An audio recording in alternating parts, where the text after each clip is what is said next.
Hi guys, welcome back to Pammi की दुनिया blog में। तो गुवाहाटी का जो सफ़र है वो ख़त्म होने वाला है, क्योंकि हम अब लोग जा रहे गुवाहाटी छोड़कर घर के लिए हम लोग निकले हैं। और ये जो नज़ारा है ना, ये नज़ारा दिल के बहुत करीब होता है। पहाड़ी खाली एरिया, बहुत अमेजिंग व्यू था। मैं बता नहीं सकती, कैमरे में इतना अच्छे से नहीं हुआ है।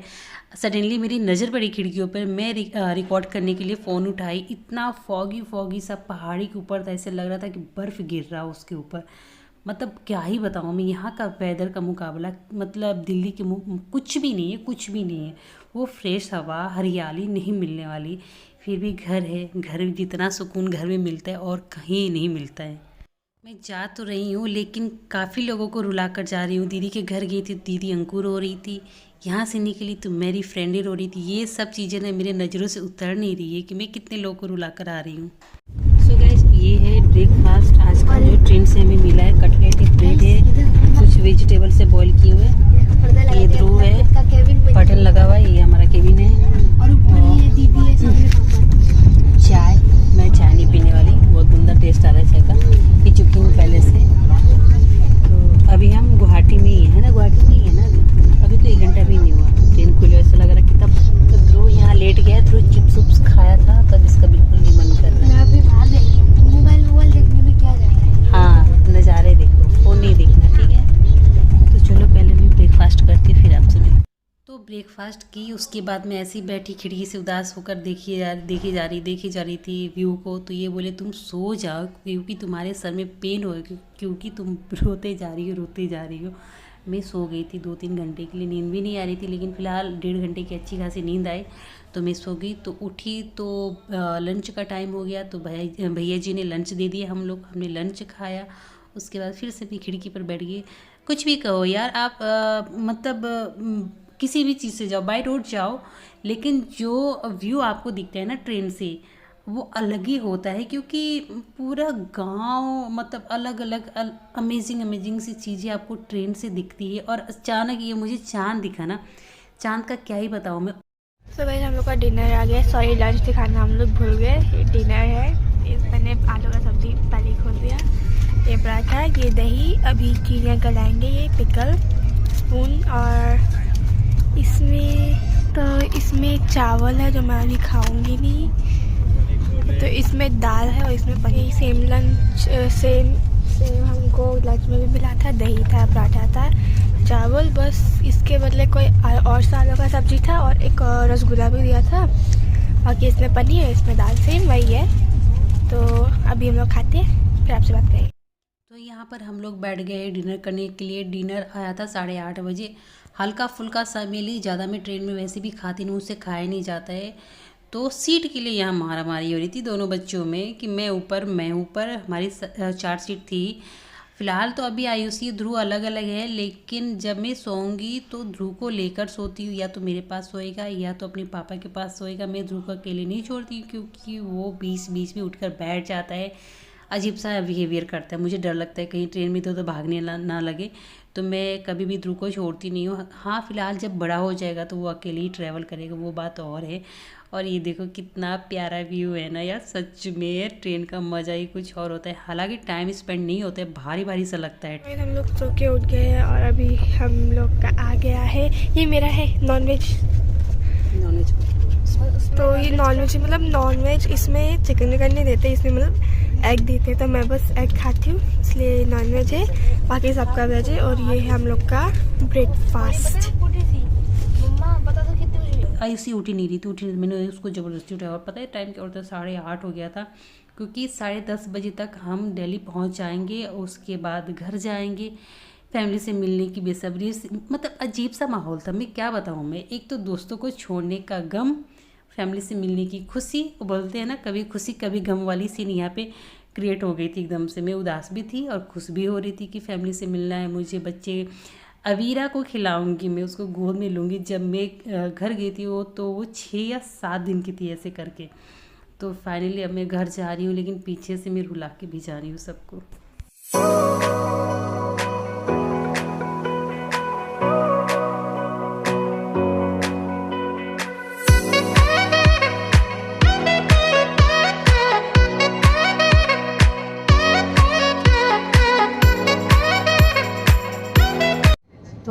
हम दिल्ली के नज़दीक आ गए। अभी 1 घंटा आएगा पहुँचने में, और ट्रेन में इस बार उतना पता नहीं चला ना, फटाफट जिससे लग रहा है कि जल्दी जल्दी आ गया, इस बार नहीं पता चला। नहीं मेरे को इस बार ट्रेन में अच्छा लगा सकत कैसी हो रही है अजीब सी, क्योंकि मेरा ट्रेन में ना कल से पेट दर्द है। आधा घंटा लगेगा ना।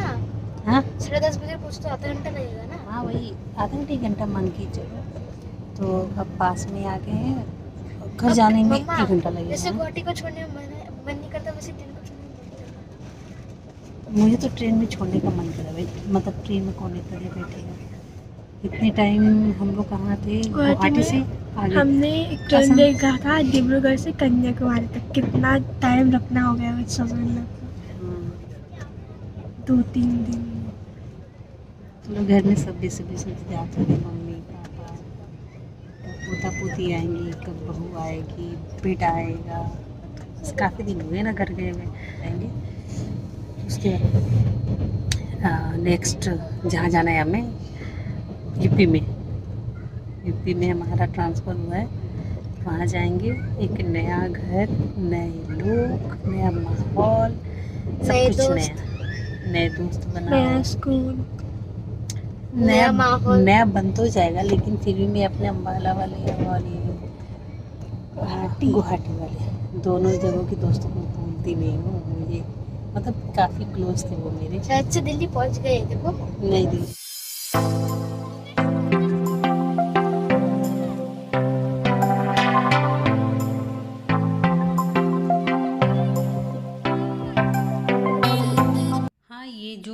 यमुना नदी है, मैं आपको फ़र्क बता रही हूँ। हम ब्रह्मपुत्रा नदी को भी क्रॉस करके आए, शीशे की तरह शाइन कर रहा था ब्रह्मपुत्रा नदी, इतना शाइन कर रहा था। और जब मैं अपने यमुना नदी को देखी, इतना पानी काला गंदा हो रखा था कि क्या ही बताऊँ मैं। इतना फ़र्क तो समझ में आ गया गुवाहाटी का और दिल्ली का। यार चलो जो भी है, हम लोग पहुँच गए स्टेशन पर। तो स्टेशन के बाहर आ गए, इतनी चिलचिलाती हुई धूप हुई थी, सडनली हमें इतना तेज़ गर्मी लगने लगा। क्या बताएं हम कहाँ आ गए, इतना तेज़ गर्मी क्यों लग रहा है हमें। बस जैसे तैसे हमने कैब भी बुक नहीं किया, बिल्कुल खड़े नहीं हो पाए हम लोग, फटाफट ऑटो किए और निकल पड़े घर के लिए, क्योंकि अब बिल्कुल हमसे खड़ा नहीं हो जाती, इतना तेज़ धूप लग। मुझे तो पता नहीं इचिंग सी क्यों होने लगी, बाहर निकलती इचिंग सी होने लगी थी धूप की वजह से। मैं इनको बोली आप कैब बुक मत करो, कैब वाले का इंतज़ार करना पड़ेगा, आप जो भी मिल रहा है आपको उसको लेके चलो, लेकिन यहाँ सब चलो घर निकल रहे हैं अब तुरंत।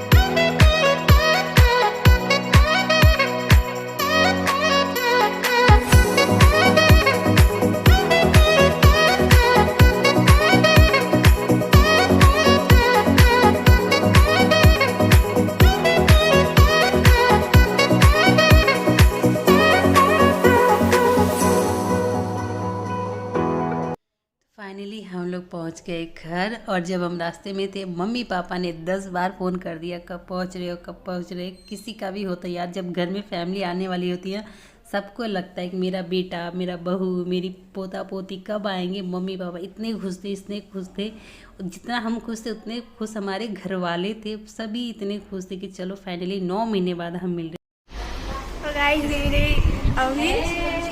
मेरे बाबा काजल लगाए नहीं ना, काजल लगाती तो ना।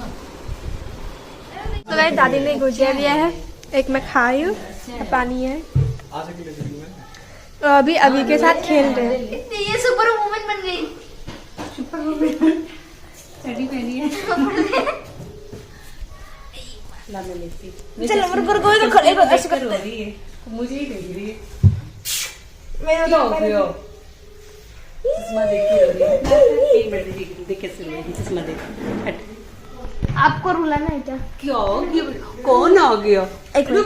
छोड़ तो, कौन है? पापा को देख रही है, देखो। मेरे को देख रही है, जानती है। एक मिनट वीडियो कॉल बात करती थी ना फोन पे। हाँ बहुत अच्छा लग रहा है, मेरे नाती पोता सब आए हैं और बनाई हूँ गुजिया। नातिन की पसंद का गुजिया भी बन गया दही है। भी बनाई, जमाई मिला है। यही तो ये मम्मी पापा खाते हैं। तू नहीं खाई, तेरे लिए खीर बनाई है। मेरे लिए खीर, पापा के लिए दही और गुजिया, हाँ। मेरे लिए अदरक काली मिर्च की चाय बन रही है मेरा फेवरेट। तभी हम सब नहाएंगे, उसके बाद खाएंगे खाना। तो इसको देखो, देखो कैसे देख रही है। खाए क्यों मुँह चला रही है वो? नहीं, जूठा नहीं खिलाना, पीछे से तोड़कर। मन नहीं कर रहा। हाँ मेरी बहुत बड़ी बच्चियों, मेरे नाती पोता आ गए हैं और इन लोग का आशीर्वाद दे रही और अपने पूरे बच्चे को भी आशीर्वाद दे रही, बहुत भर भर के आशीर्वाद। और बच्चे आते तो अच्छा खुशी लगता है, अच्छा घर भर लगता गया है। हाँ घर भर गया। क्या बनाऊँ क्या खिलाऊँ, तो थक गई हूँ। कल बनाई सारा दिन ये गुजिया उजिया ना बना कर रखी हूँ, दही जमाया बेटे के लिए दही, गाढ़ी गाढ़ी दही। वहाँ गए तो बहन ने दही खिलाई, यहाँ आए तो मम्मी खिला रही है। हाँ जा देख लो कितना अच्छा दही जमाई है। तो गाइस ये रहा मेरा खाना। मेरे लिए खीर है, बाकी सबके लिए दही है। फिर अभी और बाबा खाएंगे। सबको अलग अलग है, मेरे बच्चे सबको अलग अलग खाना है। हाँ कुछ ना वो भी दिखा दे, वो भी दिखा दे। पूछ रहा है उससे।